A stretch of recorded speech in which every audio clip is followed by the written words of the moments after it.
Israel Iran যুদ্ধ নিয়ে প্রথম দিন থেকে যে কথাটা অত্যন্ত দায়িত্ব নিয়ে বলছিলাম সেটাই কিন্তু বাস্তবে প্রতিফলিত হলো। যে এই যুদ্ধ ইসরায়েল ইরানের বিরুদ্ধে শুরু করলেও আসলে পিছন থেকে পুরো মাত্রায় মদদ রয়েছে আমেরিকার। এবং যখন সময় আসবে, যখন পরিস্থিতি আসবে, তখন আমেরিকাও এই যুদ্ধের বাইরে থাকবে না। তারা এই যুদ্ধে ঝাঁপিয়ে পড়বে। এবং বাস্তবে সেটাই হলো। গতকাল রাত্রেই কিন্তু আমেরিকা ঝাঁপিয়ে পড়েছে ইরানে, তারা ৩টি পরমাণু ঘাঁটি ধ্বংস করে দিয়েছে, কিন্তু এটা এখন আর কোনো খবরই নয়। কেননা সব মিডিয়ায় এটা প্রকাশ করে দিয়েছে। তাহলে খবর কোনটা? খবর হচ্ছে সেটাই, যে এই আমেরিকার অ্যাটাকের পরে কি আসন্ন হয়ে পড়লো তৃতীয় বিশ্বযুদ্ধ? আর কিছুতেই সেটাকে রক্ষা করা যাবে না। না, এই অমূলক আশঙ্কা আমি করছি না। এই আশঙ্কা করছেন খোদ রাষ্ট্রপুঞ্জের যিনি মহাসচিব, তিনি। কিছুতেই সেটাকে রক্ষা করা যাবে না। এবং সব থেকে গুরুত্বপূর্ণ কথা, ইসরায়েলের মতো শক্তিশালী দেশ ইরানকে অ্যাটাক করছে, এবং সেই জায়গায় আমেরিকাও ঢুকে পড়েছে। ফলে এতক্ষণে তো মাটিতে মিশে যাওয়ার কথা ইরানের, কিন্তু ইরান পাল্টা হুঙ্কার ছাড়ছে যে এটা আমাদের কিচ্ছু হয়নি, এর জন্য পাল্টা প্রত্যাঘাতের জন্য আমেরিকা তৈরি থাকুক। কিসের বেসিসে ইরান এত বড় কথাটা বলেছে? ইরান মাঝখানে কোন মাস্টার প্ল্যানটা ঠিক ফেলে দিয়েছে, যেটা আমেরিকাকেও আতঙ্কিত করছে? তাদের শহরগুলোতে হাই অ্যালার্ট জারি হয়ে গেছে। তার প্রত্যেকটা খুঁটিনাটি আপনাদের সামনে এক এক করে নিয়ে চলে আসবো। প্রথমেই যে খবরটা, সেটা হচ্ছে ইরান যুদ্ধে সরাসরি জড়িয়ে পড়লো আমেরিকা। ৩ পরমাণু কেন্দ্রে বোমা ফেলে ট্রাম্প বললেন নিশ্চিহ্ন, নিশ্চিহ্ন করে দিয়েছি। গতকাল রাত্রেই, গতকাল সকালের দিকে এই খবরটা অ্যাকচুয়ালি এসেছিল, যে আমেরিকা থেকে ৩০খানা যুদ্ধ বিমান, সেগুলো কিন্তু রওনা হয়েছে, প্রশান্ত মহাসাগরের উপর দিয়ে উড়ে যাচ্ছে। কিন্তু তাদের ডেস্টিনেশন কি সেটা কিছুতেই বোঝা যাচ্ছিল না। কিন্তু যেহেতু ইরানের সঙ্গে ইসরায়েলের এই সংঘাত চলছে, সুতরাং সেখানে যে আসতে পারে সেই রকম একটা আশঙ্কা তৈরি হচ্ছিল। কিন্তু ইরান এখনো সরাসরি আমেরিকার বিরুদ্ধে কিছু করেনি। আমেরিকা কি সোজাসুজি সেখানে মাথা গলিয়ে দিতে পারবে, এই আশঙ্কাটাও কাজ করছিল। কিন্তু যাই হোক, সেই সমস্ত আশঙ্কাকে দূরে সরিয়ে রেখে ফাইনালি দেখা গেল যে আমেরিকা কিন্তু অ্যাটাক করেছে। এবং অ্যাটাকটা যেটা করেছে সেটা ভয়ঙ্কর অ্যাটাক। ৩খানা যে পরমাণু ঘাঁটি রয়েছে ইরানের, সেই ৩খানা পরমাণু ঘাঁটি তারা উড়িয়ে দিয়েছে। এবং যে পরিমাণ অ্যাটাক করেছে, যে পরিমাণ শক্তি আমেরিকান সৈন্যবাহিনী দেখিয়েছে, এর আগে কিন্তু আমেরিকার কোনো প্রশাসন কোনো যুদ্ধে সেই শক্তি দেখায়নি। এবং সব থেকে বড় কথা, এই ফাইটার জেট এসেছে, সেগুলো নিখুঁত লোককে হানা দিয়ে সেগুলোকে গুঁড়িয়ে দিয়েছে, এবং তারপর ইরানের আকাশ সীমা থেকে বেরিয়ে তারা নিরাপদ স্থানে চলে গেছে। ইরান কিচ্ছুটি করতে পারেনি। এবং এই জায়গার পর আজকে ডোনাল্ড ট্রাম্প জাতির উদ্দেশ্যে ভাষণ দেবেন সেখানে। এবং সেখান থেকে তিনি হুঙ্কার ছেড়ে দিয়েছেন যে এবার কিন্তু ইরানকে শান্তির পথে আসতেই হবে। এখানে একটা প্রসঙ্গ খুব গুরুত্বপূর্ণ হয়ে যাচ্ছে। যখনই ইসরায়েল ইরানের এই যুদ্ধ পরিস্থিতি হয়েছিল, তখন কিন্তু আমেরিকা একটা হুঙ্কার ছেড়েছিল যে বস, তোমাদেরকে ২ সপ্তাহ সময় দিচ্ছি, ইরানকে বলেছিল। তার মধ্যে তোমরা লাইনে চলে এসো, এই ইসরায়েলের সঙ্গে সংঘাত বন্ধ করো, তোমাদের পারমাণবিক অ্যাক্টিভিটি বন্ধ করো, না হলে কিন্তু কড়া জবাব পাবে। এবার সকলেই মনে করছিল যেহেতু ২ সপ্তাহের সময় দেয়া আছে, তারপরই বোধহয় আমেরিকা আঘাত হানতে পারে। কিন্তু দেখা গেল সেই সময় শেষ হওয়ার আগেই কিন্তু আমেরিকা অ্যাটাকটা করে দিয়েছে। এবার এই যে অ্যাটাকটা হয়েছে, এই অ্যাটাকটার একটা মারাত্মক রকম এফেক্ট হতে চলেছে। কেননা আমেরিকার বলপ্রয়োগ দেখে আমি শঙ্কিত, এবার পরিস্থিতি হাতের বাইরে চলে যাবে। রাষ্ট্রসংঘের রাষ্ট্রপুঞ্জের মহাসচিব গুতেরেস, তিনি এই কথাটা, তিনি এই বিবৃতিটা দিয়েছেন। এবং তিনি পরিষ্কারভাবে যেটা জানাচ্ছেন, যে এমনিতেই পশ্চিম এশিয়ার যে দেশগুলো রয়েছে, সেখানে শান্তির প্রক্রিয়া বজায় রাখতে এটা কিন্তু মানে মাথার ঘাম পায়ে ফেলতে হচ্ছে। তা সত্ত্বেও সেটা করা যাচ্ছে না। কিন্তু এখানে আমেরিকা এসে, তাদের সঙ্গে তো ইরানের সরাসরি কোনো সংঘাত এখনই হয়নি, বরং ইউরেনিয়াম চুক্তি নিয়ে কথাবার্তা চলছিল, তারা মাথা নত করছিল না, সেটা ঠিক আছে। কিন্তু আমেরিকার সঙ্গে সংঘাতে যায়নি। এখন আমেরিকা এসে যে বলপ্রয়োগ করে দিয়েছে, তাহলে সেই জায়গা থেকে পরিস্থিতি হাতের বাইরে চলে যাবে। কেন এই আশঙ্কাটা হচ্ছে? অনেকগুলো কারণ রয়েছে। তার প্রথম কারণ হচ্ছে যে ইরান কিন্তু ইতিমধ্যেই তুরস্ক এবং পাকিস্তানের সহায়তা নিয়ে একটা ইসলামিক কান্ট্রিগুলোর ইসলামিক আর্মি বানানোর চেষ্টা করছেন। যদি সত্যিই সেটা করে দেয়, আপনারা জানেন এমনিতেই সিরিয়া, ইয়েমেন, এইসব যে মুসলিম কান্ট্রিগুলো আছে, সেগুলো কিন্তু বিশ্ব শান্তি প্রক্রিয়ার পক্ষে যথেষ্ট রকম প্রতিবন্ধকতা সৃষ্টি করছে। এখন এরা পাল্টা প্রত্যাঘাত শুরু করবে, এবং সেই জায়গা থেকে চীন বা রাশিয়াও যদি ইনভলভ হয়ে যায়, তাহলে কিন্তু এটাকে কিছুতেই থামানো যাবে না। যদিও রাষ্ট্রপুঞ্জের যেটা বলার কথা, সেটাই তারা বলছে যে সমস্ত আমাদের সদস্য দেশকে বলছি তারা শান্তি প্রক্রিয়া চালিয়ে রাখুক। কিন্তু বাইরে থেকে আমি থার্ড পার্সন হিসেবে বলছি, শান্তি প্রক্রিয়া চালিয়ে চালিয়ে যাও, শান্তি প্রক্রিয়া বজায় রাখো। কিন্তু যে মার খাচ্ছে বা যাদের সরাসরি স্বার্থে সংঘাত হচ্ছে, তারা কি চুপ করে বসে থাকবে? যুদ্ধ হবেই, এটাকে এড়ানোর কোনো জায়গা নেই। কিন্তু কিন্তু প্রশ্নটা হচ্ছে যে পরিস্থিতি হাতের বাইরে চলে যাবে এই কথা বলছে কেন? এটা কি শুধুমাত্র একটা বিবৃতি দিতে হয় বলে দেওয়া, নাকি সত্যিই পরিস্থিতি এই জায়গাটাই যাচ্ছে? পরিস্থিতি যে এই জায়গায় যাচ্ছে দুটো প্রমাণ থেকে বোঝা যাচ্ছে। নাম্বার ওয়ান, পাল্টা হামলা চালাতে পারে ইরান। নিউ ইয়র্ক, ওয়াশিংটনের মতো মার্কিন শহরগুলিতে জারি হাই অ্যালার্ট। আমেরিকাও খুব ভালো করে জানে যে ইরানকে এই যে অ্যাটাকটা করা হয়েছে, ইরান কিন্তু চুপ করে বসে থাকবে না, তারা পাল্টা প্রত্যাঘাত করবে। এবং 9/11-এর স্মৃতি কিন্তু এখনো তারা ভুলে যায়নি। এবং এই মুসলিম কান্ট্রিগুলো এরা কিন্তু মারাত্মক রকম একটা স্ট্র্যাটেজি নেওয়ার চেষ্টা করছে। তারা মুসলিম শাসনটা গোটা বিশ্বে ছড়িয়ে দিতে চাইছে। এমনিতেই ইউরোপের বিভিন্ন দেশ, আমেরিকা, সেখানেও কিন্তু প্রবল রকম গন্ডগোল শুরু হয়ে গেছে। আর সেখানে নিউ ইয়র্ক, ওয়াশিংটনের মতো শহরগুলোকে হাই অ্যালার্টে রাখা হচ্ছে। যদিও ইসরায়েলের সংবাদ সংস্থা জানাচ্ছে যে সেখানে নাকি ইতিমধ্যেই প্রত্যাঘাত শুরু করে দিয়েছে ইরান। যদিও আমেরিকার যে মিডিয়া আছে তারা কিন্তু এখনো এটা নিয়ে কোনো রকম কোনো খবর সামনে আনেনি, সেটা অফিসিয়ালি কোনো স্টেটমেন্ট দেওয়া হয়নি। আমেরিকা প্রশাসনের তরফ থেকেও সেই জায়গাটা দেওয়া হয়নি। কিন্তু ইরানের মূল জায়গাটা ছিল পরমাণু শক্তি। সেখানকার তিনখানা পরমাণু ঘাঁটিকে একদম মাটিতে মিশিয়ে দিল, গুঁড়িয়ে দিল আমেরিকা।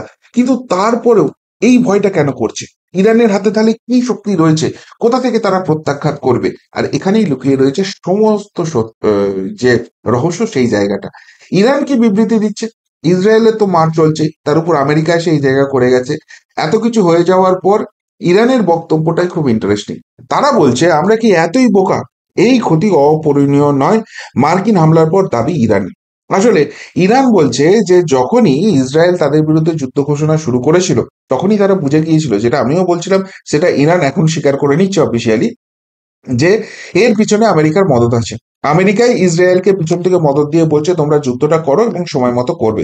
এবং তারপর ওই যে মার্কিন বিমান উড়েছে মার্কিন ঘাঁটি ছেড়ে, সেই খবর ইরানের কাছেও ছিল। তারা বুঝতে পারছিল যে তাদের এখানে আমেরিকার আসার আর কোনো রকম কোনো কারণ নেই। তারা বিভিন্ন জায়গায় তাদের সেনা ঘাঁটি টাটি বানিয়ে রাখে, কিন্তু তার জন্য ওরকম হাই প্রোফাইল একটা বহর, একটা এয়ারক্রাফট পাঠানো তাদের কোনো রকম দরকার নেই। অ্যাটাকটা এখানেই করতে আসবে। আর সেই জন্য ইরান যেটা করে দিয়েছে সেটা মারাত্মক। সেটা হচ্ছে এই পরমাণু ঘাঁটিগুলো হয়তো বিধ্বস্ত হয়েছে, কিন্তু সেখানে ইউরেনিয়াম শক্তি থেকে পারমাণবিক শক্তি যা কিছুই ছিল, পারমাণবিক অস্ত্র, তারা সেগুলো কিন্তু শিফট করে দিয়েছে। সেগুলো নাকি তারা নিরাপদ স্থানে রেখে দিয়েছে এবং সেগুলো এখনো ব্যবহারের মতো জায়গায় রয়েছে। ফলে যেহেতু পরমাণু ঘাঁটিতে অ্যাটাক হয়েছে, এবার পারমাণবিক শক্তি ইরান প্রয়োগ করতে পারে। আর সেই জন্যই তারা বলছে, আমরা কি এতই বোকা যে এই ক্ষতি হবে আর আমরা চুপচাপ বসে দেখবো? আমরা আগে থেকে কিন্তু এটার জন্য তৈরি ছিলাম। এবং আরেকটা অত্যন্ত গুরুত্বপূর্ণ মন্তব্য এখানে ইরান প্রশাসনের তরফ থেকে এসেছে, সেটা হচ্ছে, তোমরা যতই আমাদের আঘাত হানো, তোমরা আমাদের জ্ঞান নিয়ে চলে যেতে পারবে না। জ্ঞান অর্থে এই নলেজ শব্দটাই কিন্তু গোটা মিডিয়াকে ভাবাচ্ছে, গোটা বিশ্ব মিডিয়া এটা নিয়ে তোলপাড় হচ্ছে। সেটা হচ্ছে পারমাণবিক জ্ঞান। ইরানের যে পরমাণু বিজ্ঞানীরা রয়েছে, ইসরায়েল কিন্তু প্রথমেই টার্গেট করে নজনকে একদম ওই অপারেশন নার্নিয়া যেটা হয়েছিল, তাদেরকে খতম করে দিয়েছে, ফিনিশ করে দিয়েছে। কিন্তু তারপরেও তারা পরমাণু সেগমেন্টে এমন জায়গায় নাকি চলে গেছে যে জায়গা থেকে তারা পাল্টা প্রত্যাঘাত করতে পারে। এবং এটার জন্য তারা পুরোপুরি প্রিপেয়ার ছিল, তারা একটা সেফ হাউসে নিয়ে চলে গেছে। এবং যেহেতু আমেরিকার অ্যাটাক হয়েছে, তারা পারমাণবিক অ্যাটাক করবে। এখন আমেরিকাকে যদি পারমাণবিক অ্যাটাক করে, বা অন্য যে কোনো দেশকেই করে, আমেরিকা তো চুপ করে বসে থাকার মতো জায়গা নেই। আর এই জায়গাতেই সম্ভাবনাটা উজ্জ্বল হচ্ছে যে তৃতীয় বিশ্বযুদ্ধ, সেটাকে কিছুতেই ঠেকানো যাবে না, যেটা রাষ্ট্রপুঞ্জের মহাসচিব অব্দি আশঙ্কা প্রকাশ করছেন। কিন্তু একটা প্রশ্ন আসছে যে ইরান পারমাণবিক অস্ত্র প্রয়োগ করবে আর আমেরিকা চুপ করে বসে থাকবে। আমেরিকা যে চুপ করে বসে থাকবে না, আরো বড় জায়গায় তারা যেতে পারে, তার ইঙ্গিতটা কালকের অ্যাটাক থেকে কিন্তু প্রমাণিত হয়ে গেছে। আমেরিকা যে যে জেটগুলো পাঠিয়েছিল বা যে যুদ্ধ বিমানগুলো পাঠিয়েছিল, সেইগুলোর ক্ষমতা হচ্ছে ঢুকতে পারে মাটি ফুঁড়ে, ঘন্টায় খরচ 1,25,00,000। কতটা বিধ্বংসী ইরানে হামলা চালানো এই মার্কিন যুদ্ধ বিমান। এই যে স্টিল বিমানগুলো পাঠানো হয়েছিল, 1 ঘন্টা ফ্লাই করতে এর খরচ হয় ভারতীয় টাকায় 1,25,00,000 টাকা। এবং মানে মারাত্মক রকমের দামি এটা অস্ত্র, এবং এদেরকে সহজে কাবু করা যায় না। এই অস্ত্রটা প্রয়োগ করেছে। কিন্তু সেই অস্ত্র প্রয়োগ করে দেখুন, এটা যদি আমেরিকার কনসেপ্ট থেকে দেখা হয়, তারা কিন্তু এটা জাস্ট স্টার্টিং করলো, তারা এন্ট্রি পয়েন্ট নিল। তো এন্ট্রি পয়েন্টই তো কেউ ক্লাইম্যাক্সে উঠে যায় না, নিজের সব থেকে শক্তিশালী অস্ত্রটা তারা প্রয়োগ করে দেয় না। ফলে খুব স্বাভাবিকভাবেই মনে করা হচ্ছে আমেরিকার মানে অনেক কিছু তারা কিন্তু তুরুপের তাস হিসেবে লুকিয়ে রেখে দিয়েছে। এবং যদি ইরান এই শান্তি প্রক্রিয়ার মধ্যে না আসে, সেগুলো কিন্তু যথা সময়ে প্রয়োগ হওয়ার একটা সম্ভাবনা রয়েছে। ফলে এখানে এখানে পরিস্থিতি কিন্তু আরো ভয়ঙ্কর মারাত্মক জায়গায় যাবে। আর সব থেকে যেটা মারাত্মক আশঙ্কার কথা বলা হচ্ছে, দেখুন আজকের দিনে যুদ্ধ কিন্তু শুধুমাত্র ওই গোলাপটি ছোঁড়াতেই থেমে থাকে না। এই যুদ্ধ অনেক রকম জায়গায় চলে আসে। সব থেকে বড় যে জায়গাটা হচ্ছে, ইরানে এই অ্যাটাকটা হয়ে যাওয়ার ফলে যে তেলের ব্যাপারটা রয়েছে, তৈল সম্পদ যেটা রয়েছে, তার প্রাইস কিন্তু অসম্ভব রকম বেড়ে যেতে পারে। এবং আপনারা জানেন যে তেলের প্রাইস বেড়ে যাওয়া মানে সেটার ক্যারিং কস্ট বেড়ে যাবে, কেননা যেগুলো ট্রান্সপোর্ট ভেহিকল হয় সবটাই এই তেলের উপর ডিপেন্ড করে রয়েছে। ফলে যে কোনো জিনিসপত্রের দাম বাড়তে শুরু করবে, মানুষের ক্রয় ক্ষমতার বাইরে সেগুলো চলে যাওয়ার একটা সম্ভাবনা রয়েছে। এটা 1 নম্বর জায়গা। 2 নম্বর, এই যে ইসলামিক কান্ট্রিগুলো আছে, এরা একটা নতুন জিনিস শুরু করেছে, সেটা হচ্ছে সাইবার ওয়ার। বিভিন্ন জায়গায় হ্যাকিং করা, সেইখান থেকে সম্পদ বার করে নেওয়া, এই জায়গাটা এটা কিন্তু মাত্রাতিরিক্ত জায়গায় যাবে। কিন্তু একটা প্রশ্ন আসছে যে এত কিছু জায়গা থাকার সাথে বায়োকেমিক্যাল যে ওয়ারটা রয়েছে, চীন যেটা শুরু করেছিল কোভিড দিয়ে বলে অনেকে মনে করে, সেই জায়গাটা কি মারাত্মক জায়গায় নেবে। কিন্তু এগুলো জানার পরও আমেরিকা কেন এখানে ইনভলভ হলো, বা ইসরায়েলকে কেন তারা এই জায়গাটা ইনভলভ হতে দিল? অনেকেই বলছেন যে এই মুসলিম কান্ট্রিগুলো, তাদের মিশন খুব ক্লিয়ার হয়ে গেছে এখন বিশ্বের কাছে। সেটা হচ্ছে যে পপুলেশন বাড়াও, পপুলেশন বাড়িয়ে আমাদের আর্মির সংখ্যা বাড়িয়ে নাও, এবং সেই জায়গা থেকে বাকি দেশগুলোকে ডমিনেট কর। যখনই এক একটা দেশকে ডমিনেট করতে শুরু করবে, সেখানে মুসলিম কনভার্সন হবে এবং গোটা গোটা বিশ্বেই মুসলিম রাজ হবে। এটা হচ্ছে প্রাইমারি এজেন্ডা। এবং এটাকে যদি এই মুহূর্তে থামানো না যায়, তাহলে তাহলে কিন্তু আগামী দিনে সত্যিই পরিস্থিতি সেইখানে চলে যাবে। সেই জন্য এত কিছু ঝুঁকির মাঝখানেও ইসরায়েলকে এই অ্যাটাক করতে হচ্ছে এবং আমেরিকাকে সেখানে ইনভলভ হতে হচ্ছে।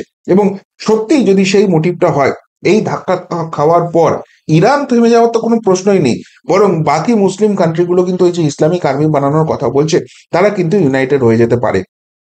আর সেই ইউনাইটেড ফোর্স যদি হয়ে যায়, সেখানে কিন্তু তৃতীয় বিশ্বযুদ্ধ থামানো, এই জায়গাটা কোনো রকমই কোনো স্কোপ নেই।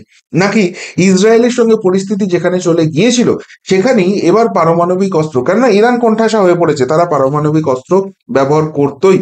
সুতরাং সেই রিস্কটাকে মাথায় রেখেই আমেরিকা ঝাঁপিয়ে পড়লো এবং এই জায়গাটাকে মেরে দিল, যাতে ইরান বুঝতে পারে আমাদেরকে এত সহজে ছাড় দেবে না।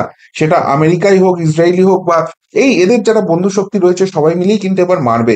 সুতরাং সেই জায়গা থেকে তারা বাধ্য হয়ে ওই যে দখল করে নেবো গোটা বিশ্ব, বা মুসলিম যে জায়গাটা রয়েছে সেটাকে অনেকটা বাড়িয়ে নেবো, এই জায়গা থেকে তারা পিছিয়ে আসবে। এবং যে শান্তি প্রক্রিয়ার কথা ডোনাল্ড ট্রাম্প বলছে, ইউএস প্রশাসন বলছে, সেই জায়গাটায় ঝুঁকতে বাধ্য হবে। খুব ক্রিটিক্যাল কন্ডিশনে যাচ্ছে, এখনই সেটাকে অ্যাসেস করা সম্ভব নয়। ডোনাল্ড ট্রাম্পের কি বক্তব্য আসে, গোটা বিশ্ব সেটাকে কিভাবে দেখে, তার উপর অনেক কিছু কিন্তু নির্ভর করছে। কিন্তু এই ইসরায়েল ইরান যুদ্ধটা যে তৃতীয় বিশ্বযুদ্ধের একটা ট্রিগারিং পয়েন্টে চলে এসেছে, সেটা কিন্তু গোটা বিশ্বই মেনে নিচ্ছে। ফলে আমেরিকার এই ইনভলভমেন্ট এটাকে আরো আরো বেশি জটিল করে তুললো পরিস্থিতি, এবং সেই জন্যই আশঙ্কাটা রাষ্ট্রপুঞ্জের মহাসচিবের মুখে শোনা যাচ্ছে। কি বলবেন ডোনাল্ড ট্রাম্পের এই ইনভলভমেন্ট নিয়ে? সত্যিই কি ইরান বা এই ইসলামিক আর্মি, ইসলামিক কান্ট্রি এবং তাদের বিশ্ব দখল করা, এই যে জায়গাটা ছিল, সেইটার জন্যই এটা করা জরুরি ছিল?